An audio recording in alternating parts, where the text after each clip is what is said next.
Hi, welcome back or welcome if you're new to Corey's Nail Diary, where we talk about books, nails, and everything in between. Today we're going to talk about my February 2025 reads, so let's get right into it.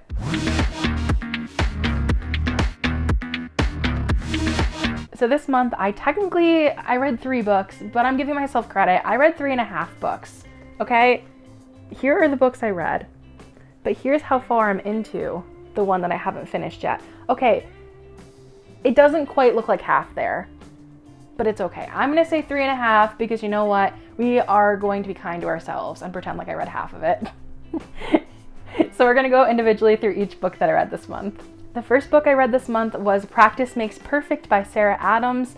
And before you're thinking to yourself, do I have to read the whole series? I did not. I have this terrible thing of when I walk into Barnes & Noble, I will read the back of a book and be like, this sounds so good. And then I forget to check to see if there's another book in the series first. This is the second book of the series. It was not confusing because of that though. And I will forever be the person on this account being like, hey, if a book is going to be confusing as a sequel, I will let you know because most likely I didn't read the first one. So this book was not confusing at all. So this book is about our main character, Annie, and her love interest, Will. So Annie basically is a very shy girl. She's very innocent. Her whole thing is that in her small town, she's known as the innocent girl, and she more or less wants to break that mold. She's gone on a bunch of unsuccessful dates, and she really wants to bring in a dating coach to make her incorporate the best parts of her on this dating journey. So that's where Will Griffin comes into play. Now, mind you, I will say the first book of this series that once again I have not read involves, I don't know who they are to her. See, that's just it. I don't understand anything related to it. I'm pretty sure it's Annie's brother who married a celebrity and Will is her bodyguard. Because I'm pretty sure Annie calls her sister-in-law often. So we're just gonna go with that for this, okay? If I'm wrong, please correct me in the comments. So basically, it's kind of all Annie's sister-in-law's idea to have Will be her practice makes perfect person, be her dating coach, if you say. And I can't tell you anything else without saying how everything goes. I will say this is probably the least spicy book I read this month, but it was still very good. I enjoyed Annie as a character just because I feel like we love reading about an introverted character who also, like, her big thing is she likes pirate romances, which, like, me as a reader, I'm like, why have I never read a pirate romance before? Yeah, I loved it. Total likable characters. I only gave it 3.5 stars just because I felt like there were parts that kind of like droned on a bit too long for my liking, but I did genuinely enjoy this book. It just didn't feel like it went by too quick for me. And in February, I also did something I've never done before, and I subscribed to Book of the Month. And purely, it is because I always look at what their picks are, and I'm like, oh, maybe I'll read it this month. Like, maybe I will find it at my library. I fully got Book of the Month because this looked amazing. And it was. This bad boy is my first 5-star read of the year. So, I mean, guys, the cover art, beautiful. The story, beautiful. The characters, beautiful. If you've seen me on social media, you've probably seen my video saying that this book is like if the Love Hypothesis characters and the X-Talk characters. I'm understanding I do not know the authors of either of these books, so I'm gonna put them right here on the screen, okay? Please, just, I promise I'm getting somewhere with this. If the characters from the Love Hypothesis and the X-Talk were to like combine and have a baby, it's this book. Like, it's the best parts of radio in a book and such likable characters that you're like, no, I want both of them to end up in such a happy spot at the end of this. And let me tell you, I am that person where I will only like pause reading a book if it's really good and I don't want to finish it yet. I took multiple days off from reading because this book is so good and I didn't want to finish it. I was like, no, I would like to live in this world a little bit longer. Please let me stay here. I'll give you a basic synopsis on it. Once again, this is a book of the month, so I'm sure you've heard a million people talking about this book. But the main character, Lucy, is a mother, and you find out a lot about her family. Lucy is a co-parent to her daughter, Maya, and Maya calls in a dating hotline to help her mother find love. And then the other side of that hotline is Aiden Valentine, who Oh my God, let me just say, if I could meet Aiden Valentine in person, I would. Everything about him, for some reason, is just so attractive to me. I'm like, wow, I love this man. I don't know why. But yeah, so basically Lucy's daughter calls into the hotline, and then Maya hands over the phone to her mother. Her mother's obviously confused and like not understanding what's going on. And her and Aiden honestly kind of hit it off, and ratings become so high that they bring her on the show. I also will add, Lucy is like honestly a badass. Like, she's a mechanic. And they say a lot about her working outside of the actual radio station itself. So when she joins the radio station, she's fully working 2 jobs, which is insane and super cool. And I love how realistic that is. If you would like a good 5-star read, this is it. I've heard that this is like inspired by Sleepless in Seattle. I unfortunately have not seen Sleepless in Seattle, but it's on my list of movies to watch. So yeah, this is my 5-star read. We love her. So whenever I have a 5-star read that I'm like, I know for a fact I would love to keep this on my bookshelf, I always give it like my little stamp of approval. And this is new. I got this for my birthday. My boyfriend's mom got it for me. If you can see, there's a cute little stamp right here that says in my library. And in case you can't see it, I'm gonna give myself the opportunity to put my TikTok here of me stamping it. This love that I'm giving you won't ever die. And this love will always be true. This will be forever staying in my bookshelf. I will forever be recommending her to people, and I hope you, as my viewer, I hope you loved it. If you didn't, I understand. Please comment how you felt about it, and we'll talk there, okay? Next in my completed books, I actually finished this one this morning. Today is literally February 28th. You Again by Kate Goldbeck.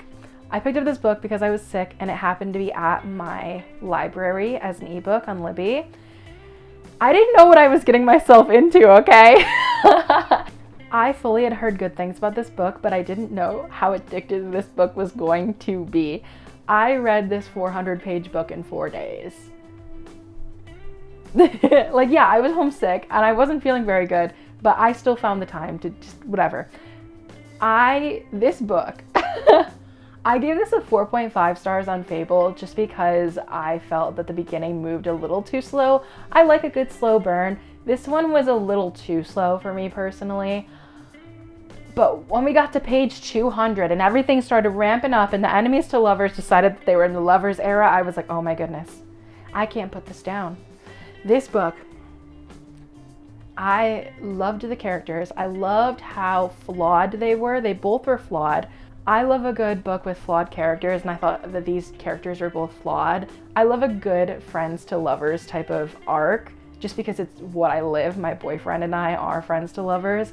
I would say these guys were friends to lovers. A little bit of enemies, but like not really. I think they're more friends to lovers than anything. This book takes place over like 8 years, which is insane. And everything that I heard that was positive about this book, I completely agree with. These characters are so flawed, and it's amazing to read characters that aren't perfect. It's like you get to live Ari's anxieties with her. You get to deal with Josh's self-doubt. The thing that really made me question things at the beginning of this book, though, was that it's not in first person point of view, it's in third. So you're not reading like I felt, it's like she felt. Or like because you're not really fully in their head. So it's like she looked at Josh, or like Josh looked at Ari. And it was weird because I'm used to reading in first person, but I really liked it. And honestly, about halfway through, I stopped noticing that, when at the beginning I was like, oh, that's strange. But instead of doing the dual point of view, which I know some people do not like, it instead did that, which was third person, and that was pretty cool. I'm holding this here, and I obviously haven't had enough time to digest it since I just finished today. And all I have to say is I'm really upset it's over, because I was really enjoying like living this out with them over their 8-year course in 400 pages. I forgot to say this for the last book too. Both of them are rather, like, they're spicy. They're not like, oh my god, the most spicy thing I've ever read, but there were spice scenes in there, just so everybody knows that. This is also an LGBTQ plus romance as well. So Ari is also into women, which I thought was really cool to incorporate. You do see her with multiple women. it just, everything about this was enjoyable. These felt like real characters. Like I felt like I was watching someone's life unfold in front of me. They didn't feel like characters when some books I find the characters really feel like characters. Like, for example, if I had to compare it to Practice Makes Perfect for just this situation, I think that the characters in Practice Makes Perfect felt less realistic than You Again. So I was very happy to read this and like have this feeling where I was like, I know these people, I know what's going on. Here's everything related to that. So yeah, that's You Again by Kate Goldbeck. Very good. I enjoyed it. Hello, Corey editing this video here. I forgot to mention that this also is an interpretation of a movie. This one is When Harry Met Sally, which I also have not seen, and people have been begging me to watch it, so now I think I actually have to watch it, okay? That's going to the top of the list now. Jeez. Okay. Go watch past Corey talk about books more, okay? Bye. So those are all the books I finished in February. I'm going to add in an extra little tidbit here though, because like I said, I count my half a book as me reading half a book. So I'm counting that here. We count everything, okay? We count everything. Okay, so that brings us to our next book, You Between the Lines by Katie Naymon. Now this is a debut novel for this author. And okay, in First Time Caller, I was telling you about how sometimes when I really like a book, I will put it down for a while because I don't want it to be over.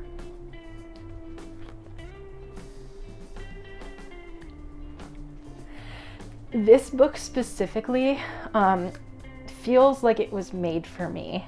I am relating to this main character in ways that I would like to not admit that I relate to this main character.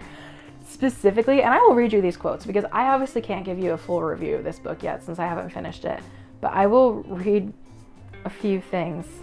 Yeah. Okay, so this is in the prologue to the book. Yep, second page of the prologue. I'm an only child. I grew up in a very country setting. So I am a writer myself. I'm a journalist, I'm an entertainment journalist, and writing is like one of my favorite things. I have a degree in cinema studies and journalism.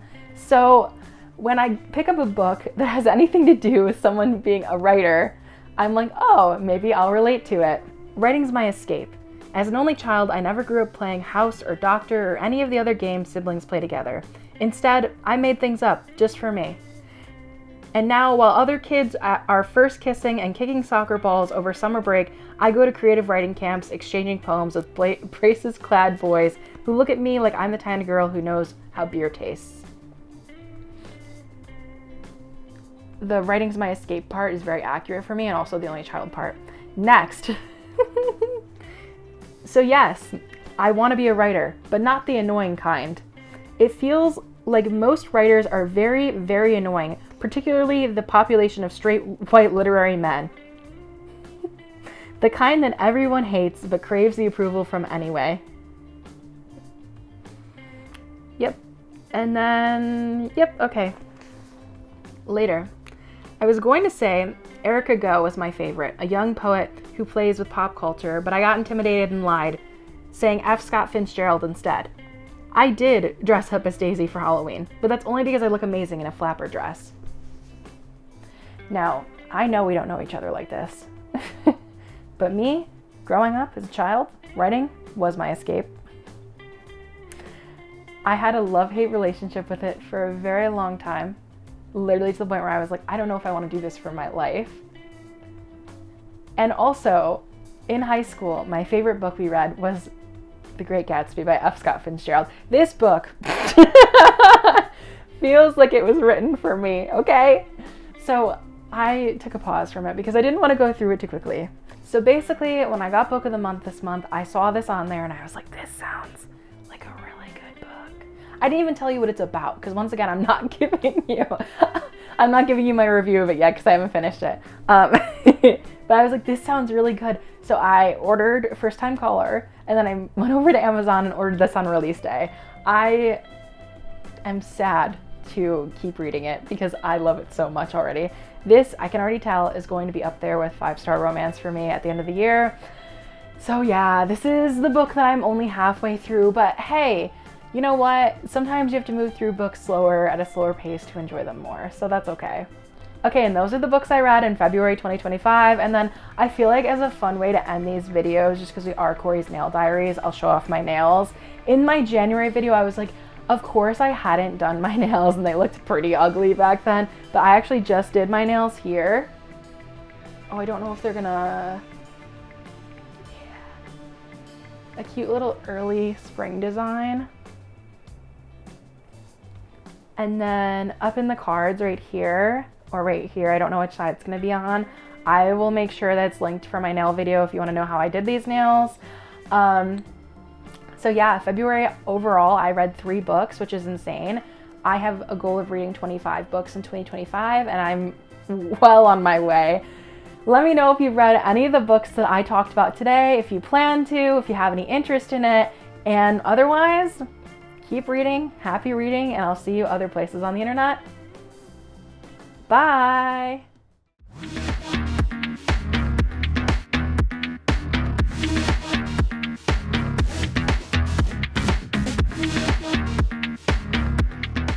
Also, let me know what you guys thought of this setup today. I fully had a terrible time figuring it out. My boyfriend, who's also on YouTube, he's at Sally Shots. Here, I'll put one of his, I'll be nice, I'll give him a card here.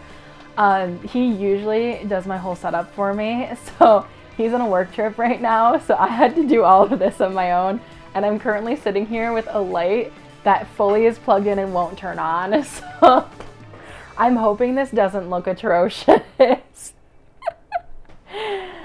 All right, well, that's all. I hope you enjoy.